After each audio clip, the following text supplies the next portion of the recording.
भले भगवान महावीर स्वामी की जय। अंतिम शासन नायक युग धुरंधर प्रभु महावीर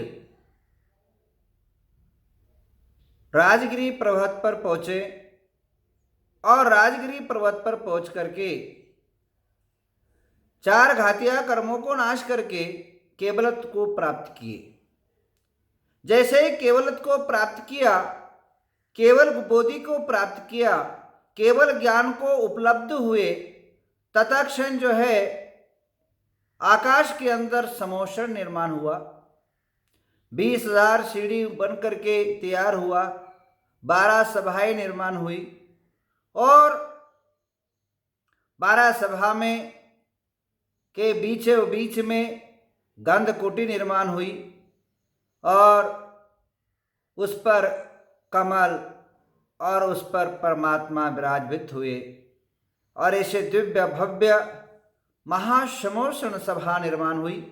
और उस महासभा समोषण में दिग दिगंतर से, देश देशांतर से राजा महाराजा, आकाश इंद्र, अहमेंद्र आदि सब पधारने लगे। पूरी यह चर्चा विश्व भर में फैली। तब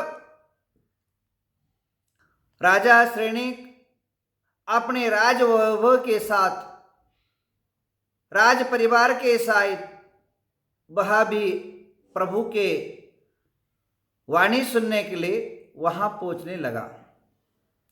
उसी समय एक अद्वितीय घटना घटी जो सबके लिए मनोहर है, सुनने लायक है।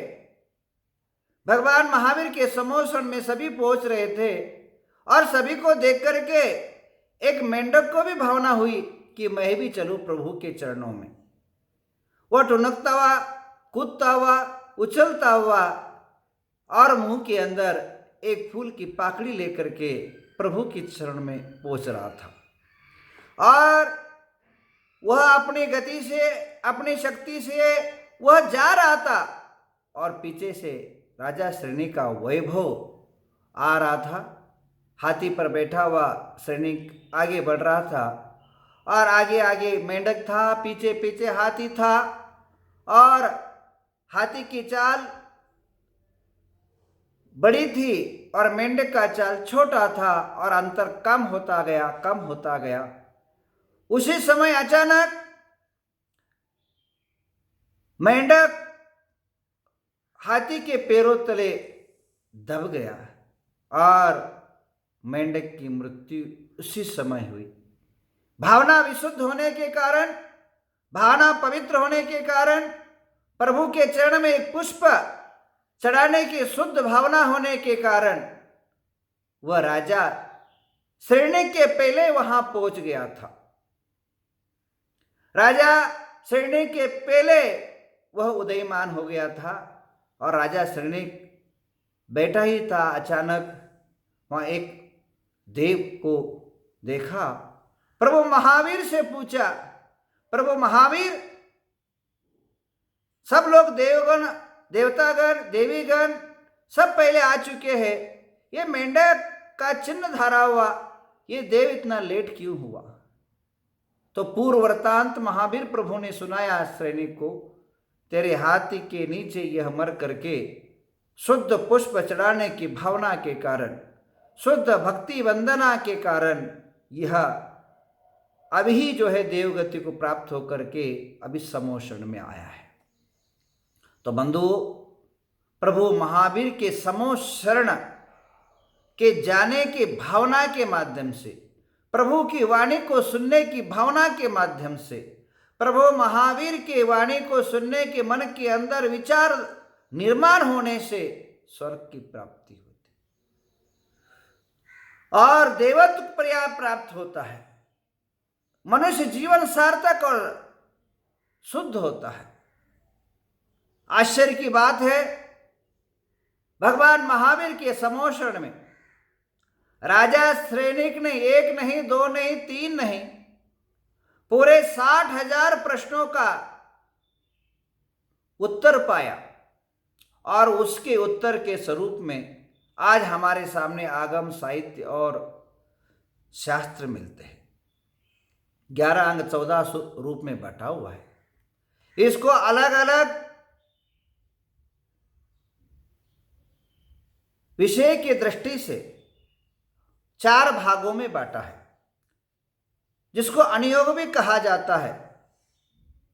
प्रथमानुयोग, चरणानुयोग, करणानुयोग, द्रव्यानुयोग, ये 4 अनुयोग में हमारा जैन साहित्य बटा हुआ है।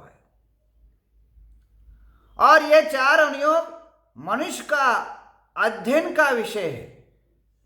कोई ये कहे कि मैं द्रव्यानुयोग को उतना ही मानता हूं, प्रथमानुयोग व्यर्थ है, तो उससे बड़ा मूर्ख और इससे बड़ा मिथ्यात्वी और कोई नहीं हो सकता। अरे अनुयोग तो छोड़ो, अगर जिनमानी को पूरा माना और एक अक्षर को नहीं माना, उससे बड़ा मिथ्या दृष्टि और कौन हो सकता है। ये जीव कांड के अंदर, कर्म कांड के अंदर उल्लेख है। तो मनुष्य के जीवन में जैन साहित्य को श्रद्धा और भावना से, समर्पण भावना से स्वीकारना है। और जो स्वीकारता नहीं है उसके अभी और अनंत भव बचा हुआ समझिए। उसका अनेक भव अभी संसार में भटकने का है समझिए। उसकी बुद्धि भ्रष्ट होकर के अथवा तो बक रहा है समझिए। भगवान का साहित्य 4 भागों में बांटा है और चारों भागों को हमें सत्य तो स्वीकार करके उन्हें अनुय विनय से अध्ययन करना चाहिए। और प्रथम सोपान जो है, प्रथम सीढ़ी है, अगर सबसे पहला अगर कोई अध्ययन करना चाहिए तो मेरे दृष्टि से नहीं, शास्त्र की दृष्टि से प्रथमानुयोग को कुलांकुश प्रकार अध्ययन करना चाहिए। प्रथमानुयोग को पूर्णतः समझना चाहिए। उसके बाद द्रव्यानुयोग, करणानुयोग, यथा योग्य जो है अनुयोग को अध्ययन करना चाहिए। एक ही अनुयोग को अध्ययन करने के संपूर्ण सत्य को हम समझ नहीं पाएंगे। अनुयोग मनुष्य को शुभ योग बनाता है, अनुयोग स्वर्ग का योग बनाता है, अनुयोग मनुष्य को सम्यक्त का योग बनाता है, अनुयोग कर्मों का क्षय का योग बनाता है, अनुयोग मनुष्य के पापों का प्रक्षालन का योग बनाता है, अनुयोग मनुष्य को एक ज्ञान ज्योति अंतर में जगाने का योग बनाता है। अगर आपके जीवन में ज्ञान ज्योति अंतर आत्मा में प्रकट करना है तो प्रथम सोपान जो है प्रथमानुयोग को अध्ययन करना चाहिए। प्रथमानुयोग के ग्रंथ, प्रथमानुयोग किसे कहा, बहुत सुंदर सरल तरीके से आचार्यों ने कहा है। प्रथमानुयोग्यमार्थाख्यानम चरित्र पुराणम अपि पुण्यम बोधि समाधि निदानम बोधति बोधि समीचीनम। यह प्रथमानुयोग है, चरित्र और पुराण का उल्लेख करता है। यहां 2 शब्द आया है, चरित्र और पुराण। व्यक्ति विशेष कथन को चरित्र कहा है। एक व्यक्ति को जीवन गाथा को प्रतिपादन करने का नाम चरित्र है। एक मनुष्य महापुरुषों का व्याख्यान आलेखन करने का नाम चरित्र है। एक पुण्य पुरुषों का जीवन गाथा को पढ़ने का नाम चरित्र कहलाता है।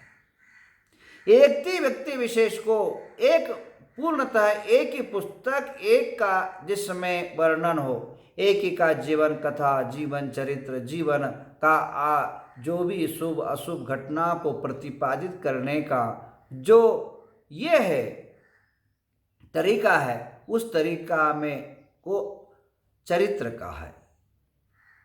एक साधु के जीवन चरित्र को पढ़ना चरित्र कहलाता है। शांति सागर, महावीर कीर्ति आदि या महावीर भगवान, आदिनाथ भगवान, एक ही पुरुष का जीवन गाथा पढ़ने का नाम चरित्र है। चरित्र चरति इति आचरण चरित्र, जो चलने का, उनका जीवन का जो पद्धति है उसको हमें पढ़ना, उसका नाम चरित्र है। आज जो महान पुरुष गतेषु पंथ, महापुरुष की जो चर्या है महापुरुष का आचरण है, महापुरुष के जीवन में किए हुए जन समाज राष्ट्र के प्रति जो महान उपकार है उसको पढ़ने का नाम चरित्र है। और उससे देश समाज राष्ट्र को एक संबल मिलता है, एक मनुष्य को दिशा बोध मिलता है और चरित्र बोध मिलता है। देखिए कितने लोगों ने तो आज विवेकानंद के चरित्र को पढ़ करके युवकों में एक धाड़स बंधा हुआ है, हमारे भी जीवन ऐसा होना चाहिए। आचार्य शांति सागर जी महाराज के चरित्र को पढ़ करके कई लोग मुनि हो गए और मेरा भी चरित्र ऐसा होना चाहिए। एक जीवन के अंदर भावनाएं निर्माण होती है और उस तदानुसार मनुष्य जो है आचरण करने लग जाता है। आचार्य महावीर कीर्ति आदि महान युग पुरुषों को चरित्र पढ़ने के बाद मन के अंदर ये भावनाएं निर्माण होती, मैं भी उस महान पथिक के रास्ता अपनाकर उसी कदम पर कदम मिला करके मैं जीवन को सार्थक करूं, भावनाएं निर्माण होती है। चरित्र पढ़ने से अपना चरित्र उत्थान होता है, चरित्र को पढ़ने से अपना चरित्र जो है उज्जवल बनता है, चरित्र को पढ़ने से उनके जीवन को कथन को सुनने के माध्यम से अपना शुद्ध भावनाएं निर्माण होती है, अपनी भावना उज्जवल और प्रज्वलित होती है। तो इसलिए चरित्र को पढ़ना अवश्यंभावी है। जब कभी मन के अंदर विकलता आकुलताएं आती है, अपने आचरण के अंदर ढिल्लेपना आता है, तो महापुरुषों को चरित्र के पढ़ने से एक मन में आनंदित भावनाएं निर्माण होती। मात्र मनुष्य को नहीं, उनके पुण्य पुरुषों के माता पिता के चरित्र को पढ़ने के माध्यम से भी मन के अंदर आनंदित भावनाएं निर्माण होती। आज के वर्तमान जिन लघुनंदन आचार्य शांति सागर की कहानी मैंने कई बार पढ़ी, देखा जब आचार्य शांति सागर जी महाराज गर्भ में थे, अभी पेट में थे, तब जो है उनकी माता को भावना निर्माण हुई कि मैं भोजग्राम के अंदर जो भगवान शांतिनाथ है उनके चरणों में 108 पुष्प चढ़ाऊं। उस समय परिस्थिति ऐसा नहीं था कि वह पुष्प सुलभता से मिल जाए। राजा महाराजाओं के पास तालाब थे और वहां रक्षित थे। तब महाराज जब उनके शांति सागर जी महाराज के पिता को पता पड़ा कि यह इनकी भावना है और फूल जो है अपने को कोल्हापुर महाराजा साहू महाराज के पास मिलेगा, तत्क्षण वो दौड़े दौड़े जाकर के महाराजा साहू जी के पास गए और कहा कि मेरी धर्म पत्नी की भावना हुई है कि 108 फूल जो है कमल का प्रभु के चरण में चढ़ाऊं, और यह फूल आपके राजमहल के तालाब में है, मुझे चाहिए, कैसे करना। तो राजा शाहू महाराज बड़े खुश हुए, बड़े आनंदित हुए और कहा एक नहीं, दो नहीं, 108 नहीं, 1000 ले जाओ।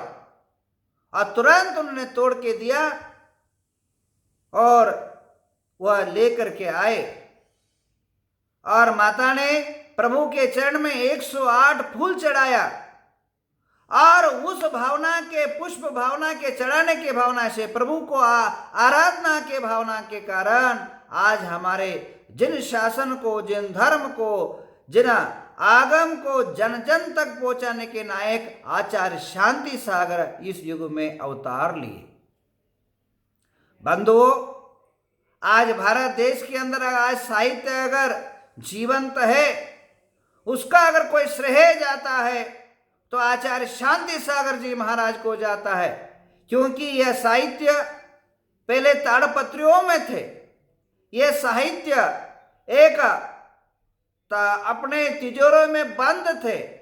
ये साहित्य कपड़ों में लिपटे हुए तिजोरों में सुरक्षित थे, आज जन जन तक पहुंचाने का जो सबसे बड़ा श्रेय फलटन नगरी के अंदर आचार्य शांति सागर जी महाराज ने ताम्र पत्र पर उल्लेखित किया और सबसे पहला ताम्र पत्र पर लिपिबद्ध करा करके देश समाज को छठखंडागम, धवल, महाधवल, जय धवल आदि ग्रंथों को देश में प्रख्यात करवाया।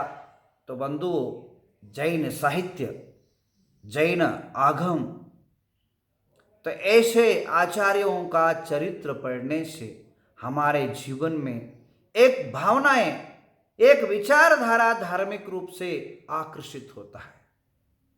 तो सबसे पहले अगर कोई मनुष्य को साहित्य का हाथ लगाना है तो सबसे पहले पुराण पुरुषों को आगम ग्रंथों में वर्तमान युग को अध्ययन करना चाहिए। मैं यही कहूंगा कि आज आप सबके जीवन के लिए प्रकाशित करने के लिए हम 4 तारीख से एक दिव्य ज्ञान शिविर का आयोजन किए हैं, जिसके अंदर अनेक धुरंधर आचार्य आप सभी को जो है अध्ययन कराएंगे शास्त्रों का। मात्र प्रथमान योग नहीं, प्रथमान योग, कर्णान योग, चरणान योग, द्रव्यान योग, चारों योग का आपको अध्ययन कराएंगे और हमारे समाज को ज्ञानवंत बनाने का एक बड़ा उपक्रम, देश का सबसे बड़ा शिविर आयोजन हो रहा है 4 तारीख से लेकर के 13 तारीख तक। आप सभी उसमें भाग लेकर के अपने जीवन का ज्ञान को प्रज्वलित करें अपने आत्म भावना के अंदर, क्योंकि वर्तमान योग आदि ग्रंथों को जो अध्ययन करता है, कहा है बोधि समाधि निधानम, जो वर्तमान योग को अध्ययन करता है उसकी समाधि कभी बिगड़ नहीं सकती है। जो वर्तमान योग का वाचन करता है वो समाधि के अंदर उसको सहनशीलता का एक आधार मिलता है। वर्तमान योग का अध्ययन करने के बाद जब मनुष्य को सल्लेखन व्रत में जब जीना पड़ता है तब जो है बहुत बड़ा आधार स्तंभ होता है। तो बंधुओं, बोधिति बोध समीचीनम, बोधों के जो ज्ञान है दिव्य है, शक्ति जो है समीचीनता से प्राप्त होता है वर्तमान योग अध्ययन करने से। वर्तमान योगों में महान महान ग्रंथ हैं, जैसे पद्म पुराण, हरिवंश पुराण, श्रेणिक चरित्र और इसी प्रकार आदि पुराण, नेमिनाथ पुराण, पांडव पुराण आदि अनेक धुरंधर ग्रंथ है, सभी को अध्ययन करना चाहिए। उनमें आए हुए कथाओं को, उनमें आए हुए बोधि को अपने जीवन के साथ करना चाहिए। जब भी आपके जीवन में संकट की घड़ियां दिखने लगे तो उस दिव्य भव्य पुराणों को अध्ययन करें। और पुनः मैं कहूँगा कि आप लोग इस दिव्य भव्य सर्वोदय शिविर में जरूर भाग ले। सर्वोदय शिविर में भाग लेकर के वर्तमान की आद्यता को आप अपने जीवन में एक बहुत बड़ा ज्ञान साधन करने का समय प्रदान करें। इसमें कोई शुल्क नहीं, केवल ज्ञान रूपी आराधना का समय नियुक्त करें। अपने अपनी शक्ति के अनुसार समय निश्चित करके फॉर्म भर देवे और जो हमारी प्राचीन परंपरा से आई हुई अनुयोग है उन अनुयोग को अध्ययन करें और जीवन को सार्थक करें। इसमें अनेक आचार्यों का उपदेश, तीर्थंकर को वाणी आप सब तक पहुँचेगा। भगवान की वाणी 4 अनुयोग रूप में है।